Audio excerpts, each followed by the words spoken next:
Hey friends, I'm back with Haunted Castle on Hallows Eve. We have read up to chapter 12, so now we're on chapter 12. This chapter is called A New Day, and we just learned in the last chapter that Teddy and Annie, they met the Raven King, and they saved Rock, the old raven that they had met in the village and that Annie had helped. And the Raven King got turned back into a baby raven by Jack and his use of the hazel twig.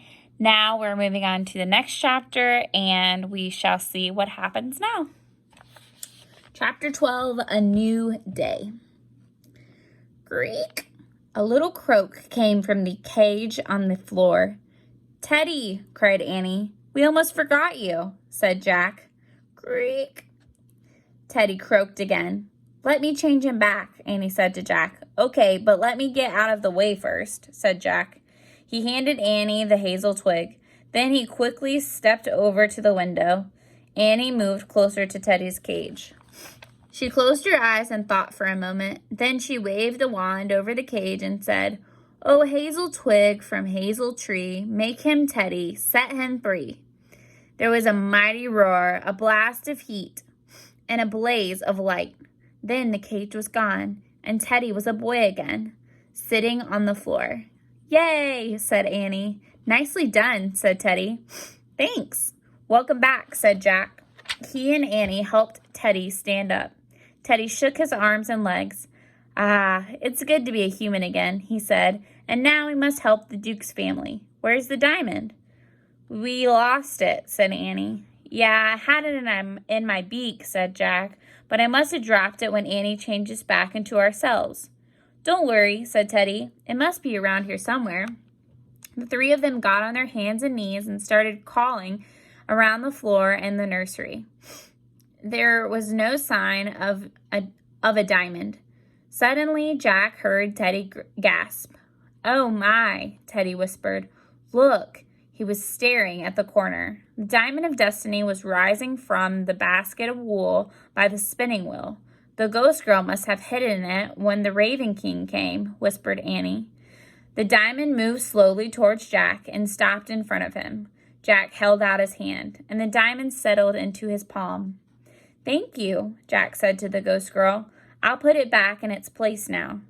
Carefully holding the diamond, Jack crossed the room. Annie pulled the tapestry aside, and Jack opened the golden door of the cabinet. He looked one last time at the shiny stone. "I really felt brave when I was carrying this diamond," he said. "Jack," said Annie, "you were pretty brave just now without it." "Indeed you were," said Teddy. Jack smiled. He carefully put the diamond of destiny back in its place and closed the golden door. Then Annie covered the cabinet once more with the drape. The air in the nursery grew warmer. A girl began to take shape beside Teddy. She wore a white nightgown. She had dark curly hair. She was about Teddy's age. At the chess table, two boys took shape too. They looked just alike. They were twins about Annie's age. At first, the children were a bit pale and cloudy. Slowly, they grew more and more visible, until they were solid and rosy-cheeked. At the same time, a large brown dog became visible at the door. He barked and ran to the girl. "Oliver!" she cried. She hugged him. Then she looked at Jack, Annie, and Teddy. She gave them a big smile. "Hello," she said. "Hi," said Annie. "Are the three of you the only people in this castle?" "Oh no, everyone else is here too," the girl said. "But they were all sleeping when the Raven King stole the diamond. We were supposed to be asleep too, but sometimes we like to sneak out of bed and play. We were playing hide and seek when I found the secret door behind the tapestry. I wanted to see the diamond better, so I put it on the window ledge to catch the moonlight. Then Tom and Henry started to play chess." She pointed to the boys. "Gwendolyn started spinning," said Tom, "and Oliver went down to the great hall to look for scraps. That's when the Raven King swooped down." There's a picture of Jack, Annie, and Teddy And then there is the invisible girl, Gwendolyn, and her 2 twin brothers. And their dog, Oliver.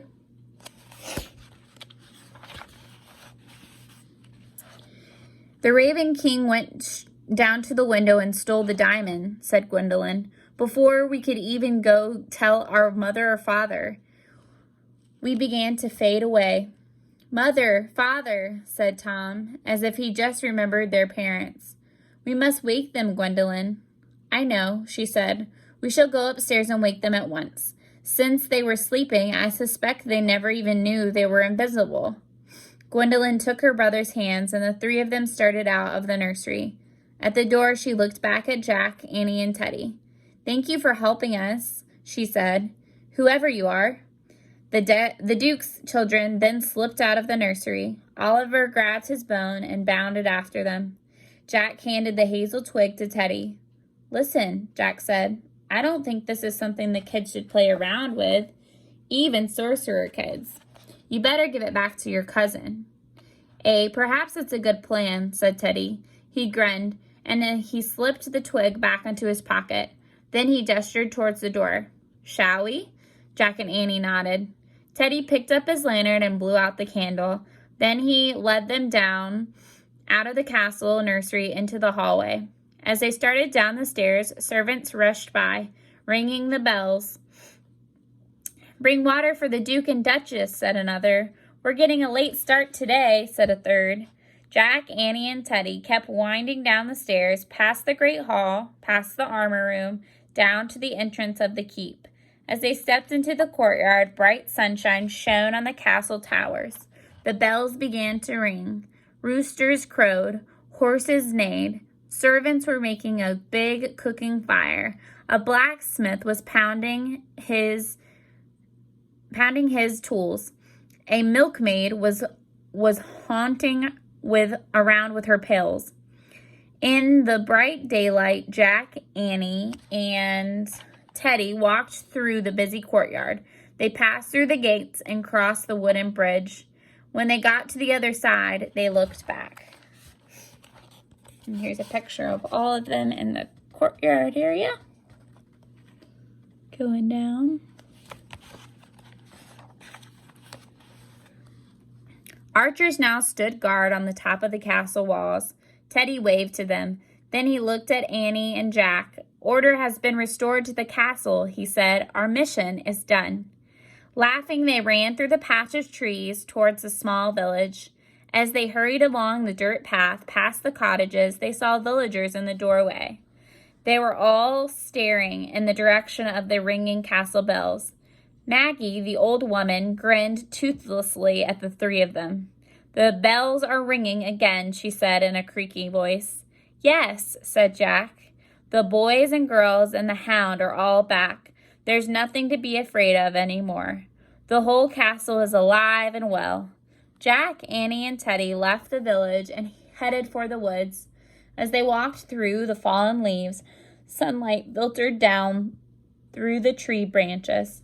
Merlin's words echoed in Jack's mind. You are about to enter a tunnel of fear. Proceed onward with courage, and you will come out into the light. Jack looked around. The forest was bright with the most beautiful golden light he had ever seen. And then that leads us to our final chapter of our book, which is called Jack and Annie's Magic. And I will be back to read the last chapter. That was a really long chapter, but I hope you guys enjoyed it. And it looks like we might have a happy ending in this story. I'm glad that the invisible children were able to come back and that Teddy and Jack and Annie were able to help them and help to restore the order to the castle. We'll find out the ending of the story. If you have any predictions about what might happen at the end, don't forget to fill out the prediction assignment on Seesaw, and I look forward to reading them. All right, I'll talk to you guys later, and I'll be back for the last chapter of our book. Bye!